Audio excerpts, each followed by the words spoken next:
Olá, seja muito bem-vindo, muito bem-vinda a mais um episódio do podcast Vida Poliglota. Eu sou Guilherme Silveira, o Gui, o seu anfitrião por aqui.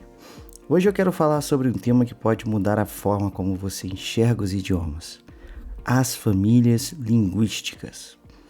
Você já se perguntou por que algumas línguas parecem tão próximas, enquanto elas soam como se viessem de outro planeta?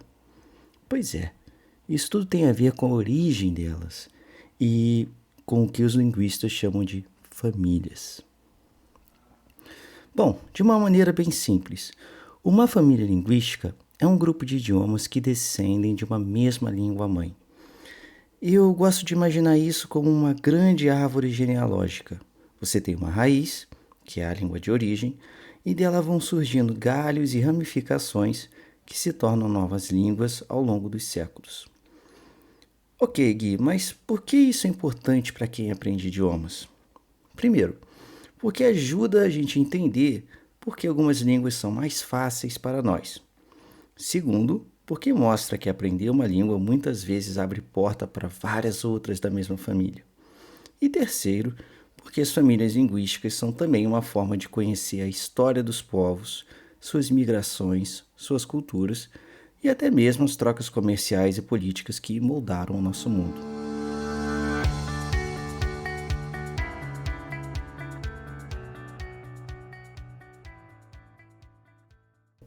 Então vamos falar sobre as principais famílias linguísticas. Começando pela indo-europeia. É a maior delas. Ela se espalha por quase toda a Europa, parte da Ásia e chegou até outros continentes por meio da colonização. Dentro dela estão os idiomas românicos, germânicos, eslavos, célticos, indo-arianos e muitos outros. O português pertence ao grupo dos idiomas românicos, assim como o espanhol, francês, italiano, romeno, catalão e algumas outras. Então, por isso nós temos essa certa facilidade em entender o espanhol sem ter estudado tanto, o italiano. Já sobre o grupo das línguas germânicas, eu posso citar o alemão, o inglês, o holandês, as línguas escandinavas, como o sueco, o dinamarquês, norueguês, as línguas nórdicas, né, como o islandês também, que é uma língua que faz parte desse grupo. Já do grupo dos eslavos, das línguas eslavas, nós temos o russo, temos polonês, sérvio e tantos outros. A segunda família que eu trouxe para vocês hoje é a família urálica. Ela é um pouco menor, mas pessoalmente eu acho igualmente fascinante. Ela inclui línguas como o finlandês, o estoniano e húngaro, e se destaca por ter características muito diferentes das línguas europeias mais comuns. Bom, na região da África do Norte e no Oriente Médio, encontramos a família afroasiática. Aqui temos línguas como o árabe, o hebraico e também idiomas falados na Etiópia. São línguas profundamente conectadas à religião e à cultura dessa região. Indo para o leste da Ásia, temos a família sino-tibetana. Ela abrange as línguas chinesas, o tibetano, o birmanês e muitas outras.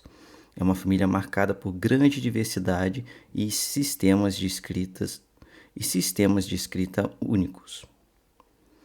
Já na África subsaariana, temos a enorme família Níger-Congo. Ela reúne centenas de línguas, muitas delas ainda pouco conhecidas fora do continente, e que carregam também uma riqueza cultural impressionante. E claro, existem ainda famílias menores e casos especiais.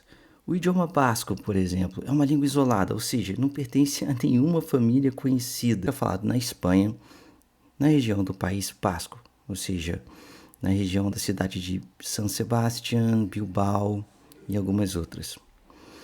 O japonês e o coreano também geram debates entre os linguistas, porque não existe consenso sobre sua classificação. E há teorias sobre uma possível família altaica, que incluiria línguas como o turco e o mongol.